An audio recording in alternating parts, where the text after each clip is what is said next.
día más, con la gracia del Señor, proseguimos el comentario del Catecismo de nuestra Madre, la Iglesia.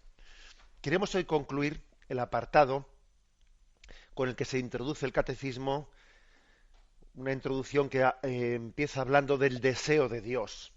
El hombre ha sido creado por naturaleza con un deseo innato de felicidad, de infinitud, detrás del cual está el deseo de Dios, el hambre y sed de Dios. La religiosidad, decíamos, no es algo sobreañadido desde una determinada educación que hemos recibido. Es verdad que la educación pues influye mucho, pero no es que el deseo de Dios haya sido introducido por la educación que hemos recibido, sino que la educación lo que ha hecho ha sido encauzar el deseo de Dios pues por una religión que nos ha descubierto el rostro de Dios, que se nos revela. Pero el deseo de Dios, como decía, el hambre de Dios está inscrita en nuestra naturaleza. De aquí se desprende que entendamos que todo hombre necesita de Dios para ser feliz.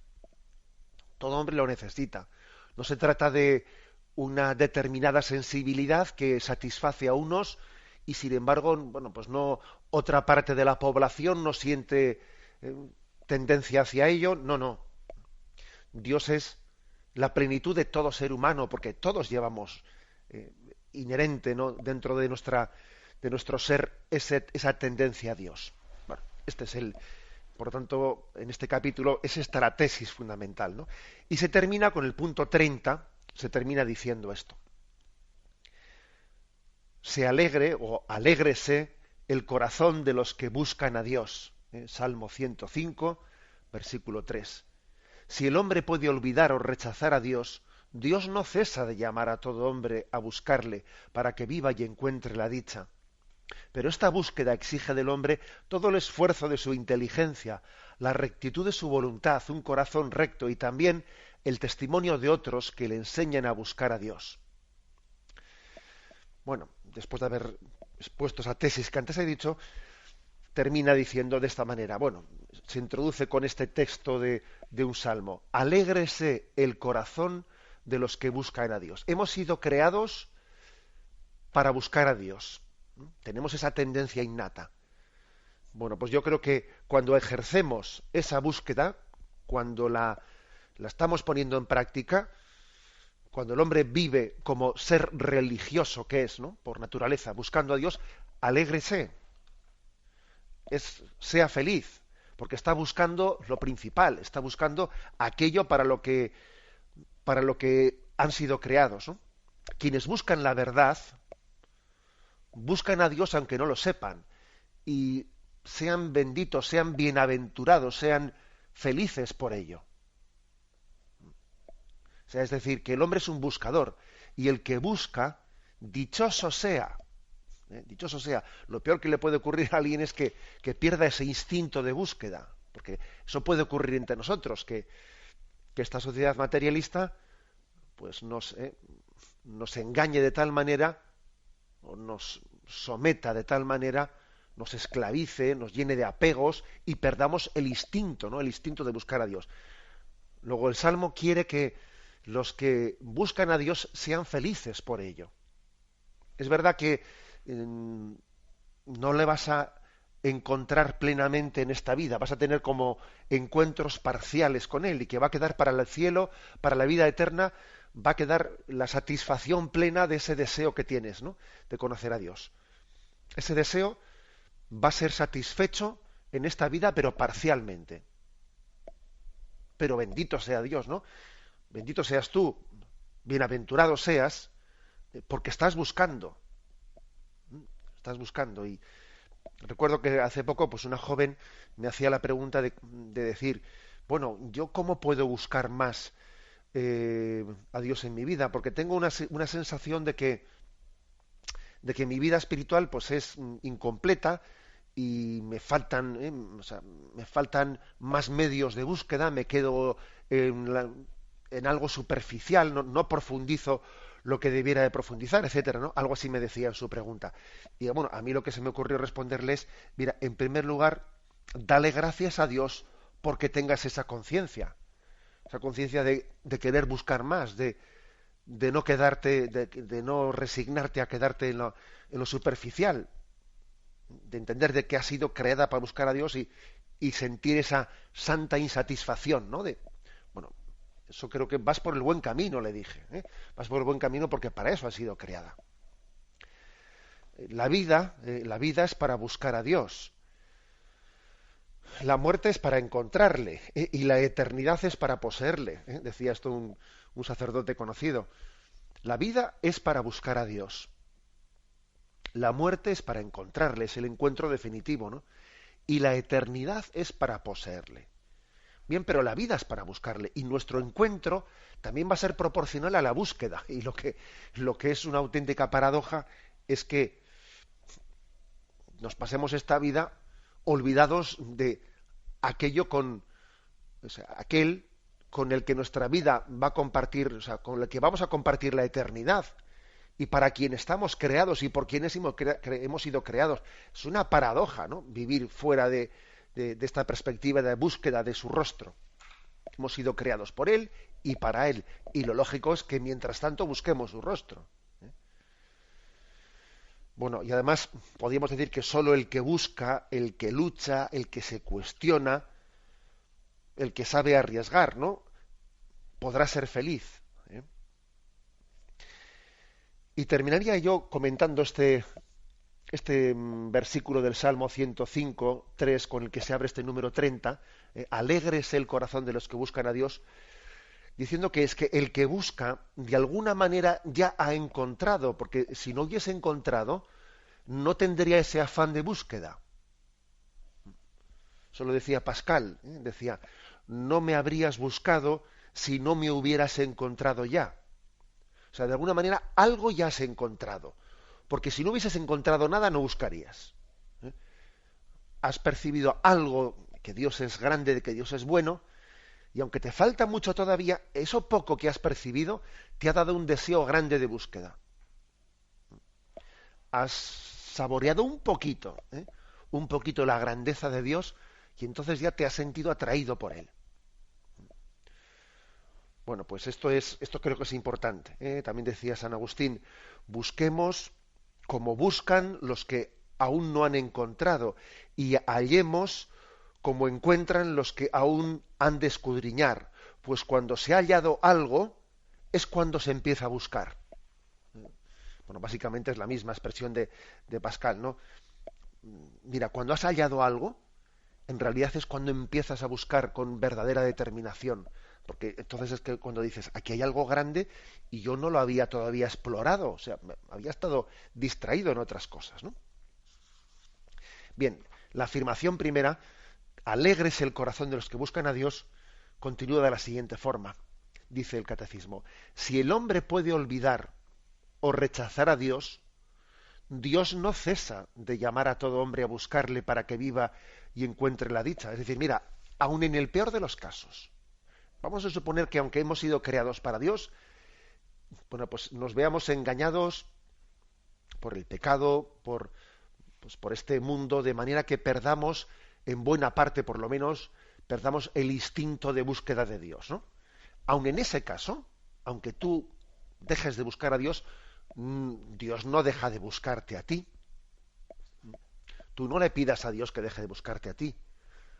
Es como cuando alguien le da la espalda a Dios y dice, bueno, pues yo me olvido de Dios y que Dios se olvide de mí. No, perdona. Lo segundo no se lo pidas, porque pedirle eso a Dios es un imposible. Dios no puede olvidarse de ti. Y aunque tú dejas de buscarle, Él te buscará con más afán. ¿Os acordáis de ese famoso texto de Isaías? ¿Es que puede una madre olvidarse del hijo de sus entrañas? Pues aunque esto llegase a ocurrir, que ya es gordo, ¿no? Aunque esto llegase a ocurrir, yo, Yahvé, no me olvidaré de ti. Aun en el peor de los casos, que a veces ocurre, ¿no?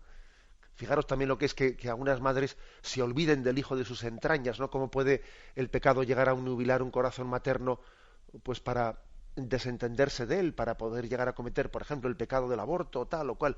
Bueno, pues eso puede llegar a acontecer porque el demonio, Satanás, tiene poder.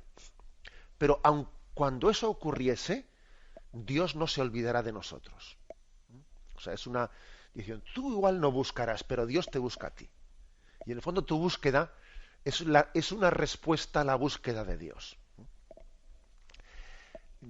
Para todavía apuntalar más esta afirmación, se nos remite al punto 2567, ¿no? En el que dice lo siguiente: Dios es quien primero llama al hombre. Olvide el hombre a su creador o se esconda lejos de su faz, corra detrás de sus ídolos o acuse a la divinidad de haberlo abandonado, el Dios vivo llama incansablemente a cada uno de nosotros. Es un texto muy hermoso en el que todavía subraya más esto. O sea, Dios nos busca incansablemente. Y aquí pone 4 supuestos. Aunque el hombre se olvide de su creador, aunque el hombre se esconda de su creador, aunque el hombre corra detrás de ídolos, aunque el hombre se rebote y acuse a Dios, aun en esos 4 supuestos, ¿no? Que ya es que ha puesto, digamos, todas las posibilidades, ¿no? Sin embargo, Dios no deja de buscar al hombre. Y fijaros qué 4 posibilidades ha puesto en las que quedan reflejadas las distintas situaciones en las que nosotros podemos dejar de buscar el rostro de Dios. Primero ha dicho, aunque el hombre olvide a su Creador, por los afanes de esta vida, por la pereza, por la dejadez, podemos a veces ser tentados sencillamente de dejadez, de pereza, ¿no? De recurrir siempre a lo fácil, a lo fácil. Bueno, pues puede ocurrir que por esta tendencia que tenemos, ¿no? Fruto del pecado original, la tendencia a lo fácil, la tendencia a la pereza, tengamos una tendencia al olvido de Dios. Y sin embargo, aunque tú obres así, Dios te buscará con pasión, con un auténtico corazón apasionado. En segundo lugar, dice, aunque nos escondamos lejos de su rostro, que a veces el hombre se esconde de Dios. No es que lo olvida, es que se esconde, por falta de confianza, ¿no? Como Adán y Eva, que se escondían porque oían las pisadas de Dios. Ese esconderse de Dios, pues puede estar innato, puede estar presente, puede estar latente, ¿no? Latente en nosotros de muchas maneras, ¿no? Porque uno dice, bueno, me escondo de Dios porque me parece que si me presento delante de Él, pues me va a pedir una serie de cosas que yo no quiero que me las pida, ¿no? Me escondo de Él porque me parece que su rostro es un rostro luminoso, que va a poner al descubierto ciertas cosas que no tengo la determinación de cambiar en mi vida, ¿no? Y a veces nos escondemos de Dios, ridículamente, porque de Dios uno no puede esconderse, ¿no? Esconderse de Dios. ¿A dónde iré lejos de tu rostro? Si escalo al cielo, allí estás tú. Si me escondo en el abismo, allí te encuentro. ¿A dónde iré escapando? El hombre a veces se escapa y allí a donde vaya, Dios está presente, ¿no? También dice una tercera posibilidad, aunque corramos detrás de ídolos, porque también a veces el hombre, bueno, pues corre detrás de ídolos en el sentido de que traiciona a Dios, es infiel a Dios, en vez de buscar al autor de todos los bienes, lo que hace es quedarse con algunos bienes, olvidándose del dador de los bienes. Esto también ocurre, Nos entregamos a las cosas de Dios, pero como si fuesen ídolos, el ídolo del sexo, y el sexo es algo bueno creado por Dios, pero puedes entregarte a ello de una manera idolátrica. O al dinero, también los bienes materiales son buenos, pero te entregas a ellos de una manera idolátrica. En vez de buscarle a Dios, te estás quedando, te estás de alguna manera apegando a los medios, a los medios para llegar a Dios. Esa es la idolatría. Y por último, ¿no? Dice, y aunque te rebotes contra Dios, mira, aunque haya momentos de rebeldía en los que más que olvidarse o más que esconderse, se enfrenta uno directamente ante Dios, ¿no? En momentos de rebeldía en el que uno dice, pues no creo en ti, o te niego, o no estoy, o no quiero acoger tu amor, que hay momentos en los que el hombre estalla, ¿no? Bueno, estilo como en el libro de Job aparece un Job que estalla porque se rebota ante Dios, le parece injusto el proceder de Dios, ¿no? Y entonces la criatura se rebela contra el Creador, ¿no? Bueno, y sin embargo, en cualquiera de estas cuatro, ¿no?, posibilidades que hemos hablado, olvido del Creador, esconderse de su rostro, correr detrás de los ídolos o rebelarse, acusarle a Dios, ¿no? En cualquiera de estos cuatro casos, mira, tú harás lo que hagas, pero Dios no por ello no va a dejar de buscarte a ti. Dios va a tener la santa paciencia de continuar convocándote. De intentar, como siempre, diciendo cuántas veces he querido reuniros, como la gallina reúne a sus polluelos debajo de las alas, pero no habéis querido. Esa frase famosa que pronunció Jesús al ver a Jerusalén, y dice, y Jesús lloró, Dominus flebit, Jesús lloró. Allí hay una capilla en la que se recuerda que Jesús lloró, una capilla impresionante, ¿no?, al otro lado del torrente Cedrón, viendo Jerusalén. Jesús lloró, es decir, nos busca apasionadamente y no va a dejar de buscarnos, y no le pidamos eso. Es como si le pedimos a una madre que se olvide de su hijo. Olvídate de mí, mamá, no te preocupes por mí, pero ¿cómo puedes decirle eso? Eso es decir una tontería. Bueno, pues esta es la afirmación primera. La afirmación primera de este punto del catecismo es ni más ni menos de decir, hemos sido creados para Dios. Si le buscamos, seremos felices. Si cometemos la gran barbaridad de no buscarle, estamos negando nuestro propio ser, porque nuestro propio ser tiene implícita la búsqueda de Dios. Pero aun incluso en este caso, en el peor de los casos, mira, Dios te seguirá buscando a ti y tendrá infinita paciencia. Y no retornará, sino después de haber cogido la oveja perdida en sus hombros, ¿no?, y llevarte al redil. Bendición de Dios Todopoderoso, Padre, Hijo y Espíritu Santo, descienda sobre vosotros. Alabado sea Jesucristo.